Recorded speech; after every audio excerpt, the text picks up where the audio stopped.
بسم الله حبوباتي، السلام عليكم. ان شاء الله تكونوا كامل بخير. اليوم جيتكم كما العاده والعوايد بفيديو جديد. الفيديو تاع نهار اليوم راح نشارك معكم وصفه السفنج اللي يجي بالسميد، يجي روعه البنات. مقادير مضبوطه، يعني ما كانش لي مش حتنجح فيه، ما كانش لي مش حيجيها مليح. تبعوا معايا الوصفه للاخير، راح تستفادوا ان شاء الله. وراح نعطي لكم واحد الحاجه شراها المسيو لبناتو، راح تفيدكم لوليداتكم، يعني حاجه عمليه وبراتيك. تبعوا معايا الفيديو راح تكتشفوها. المهم هنا راني نعطيكم في السفنج كيفاه راه جا علامه البنات.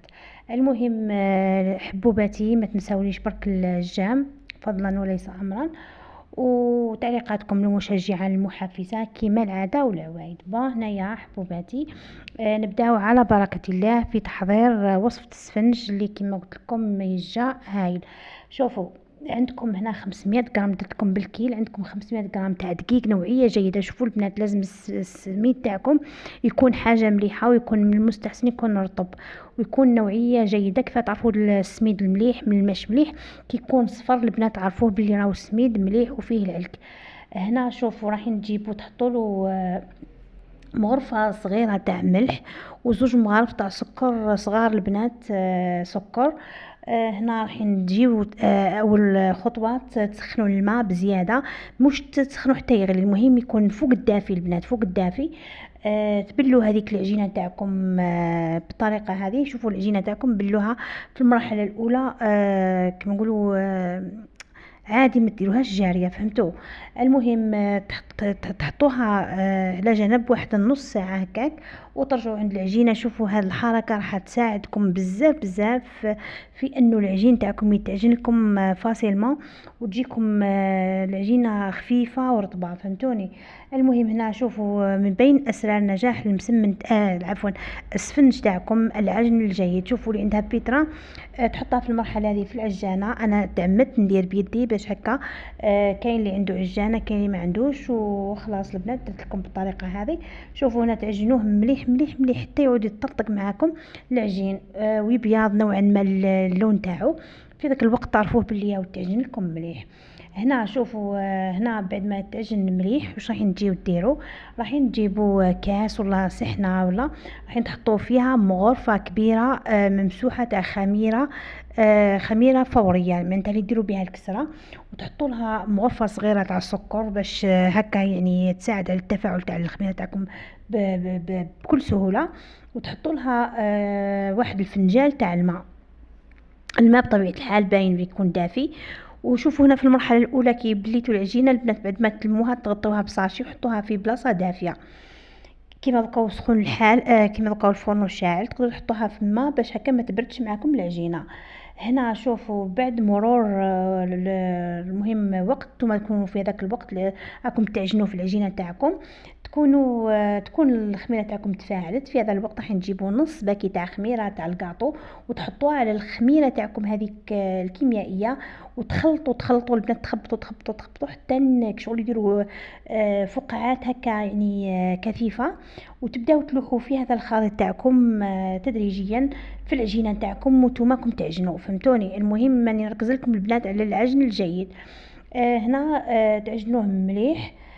كل خطره تسقيو بهذيك الخليط تاعكم تاع الخميره حتى تكملوها كامل. هنا شوفوا باش تدخلوا العجينه تاع الخميره تاعكم بكل سهوله، راح شغل تدبزوا هذيك العجينه تاعكم وانتوما تطبقوا فيها وتعاودوا تطبقوا فيها، تلقاو هذاك الخليط تاعكم دخلكم بكل سهوله. المهم هذه هي الطريقه اللي ندخلوا فيها الخميره تاعنا، وهذه هي الطريقه التقليديه والناجحه بامتياز في المعجنات تاعكم. جربوا البنات المسمن بطريقتي هذه وردوا لي الخبر. هنا بعد ما تكملوا هذيك الخميره اي باينه حتقعد العجينه تاعكم نوعا ما ماهيش مطلوقه، راح تزيدوا تكملوا تلوحوا لها الماء تدريجيا، وانتم راكم كما نقولوا كما تقول امي ربي يحفظها تعجنوا وتسقيو تعجنوا وتسقيو حتى تحصلوا على عجينه مرخوفه. وهذا هو السر الثاني اللي يخلي هذا السفنج تاعكم خفيف يطوف ومليح ويجيكم طري.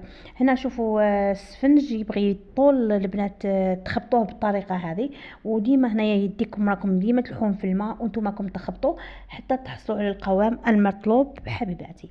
هنا هذه هي النتيجه اللي تحصلنا عليها، خفيفه وبين عجينه ناجحه منبله علامه البنات. المهم هنايا بعد ما كملت العجن تاعها دهنت لو بلان دو طرافاي تاعي ولا صينيه ولا فيها بغيتو تحطوا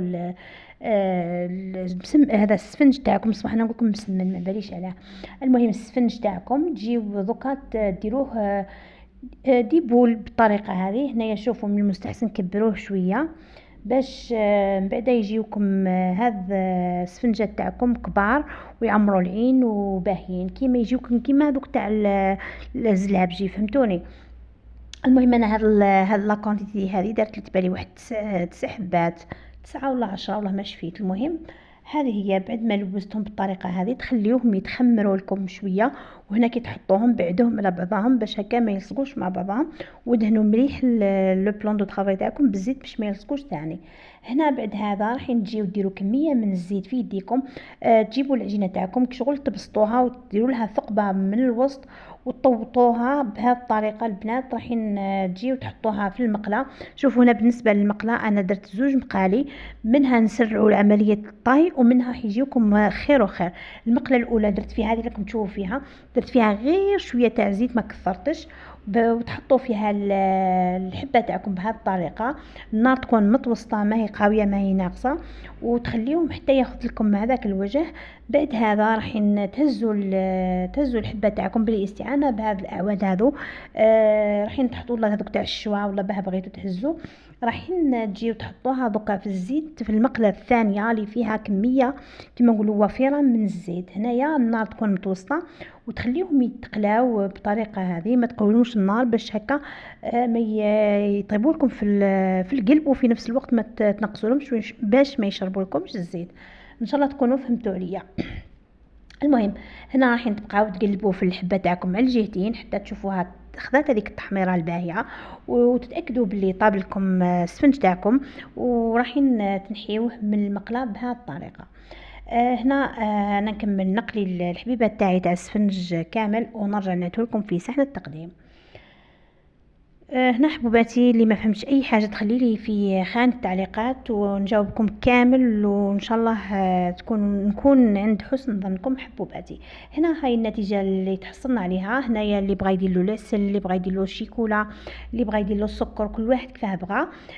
المهم شهيتكم في الجنه ونوضوا جربوه حبوباتي. ودوكا جيت نيت لكم واش شريت لبنياتي. هنا شرينا لهم هذا لي ماجيك بورد. شوفوا البنات الالواح السحريه هذو ننصحكم بشده انكم تشريهم لولادكم باسكو راهم حاجه عمليه براتيك، خير من هذوك تاع الماركر يظنون هكا هما يلبسوا ويخمجوا وريحه الماركر ويخمجوا به قشهم وكامل.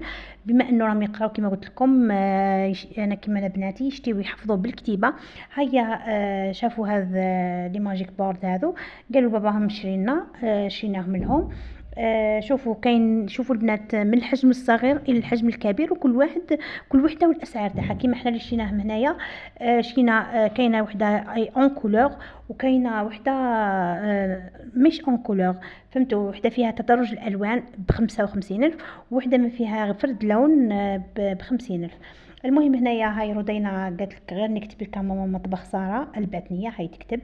المهم هنا شوفوا هذو هما هذه الالواح السحريه اللي فضلت اني نشاركهم معكم، على بالي بلي حن يعجبوكم وشريهم لوليداتكم هكا يتحمسوا ويتشجعوا ويقراو ان شاء الله وربي ينجحهم كامل. هنايا كتبت رودينا قالت لك كوكا غير حتى انا نكتب لك يا ماما بالخط تاعي.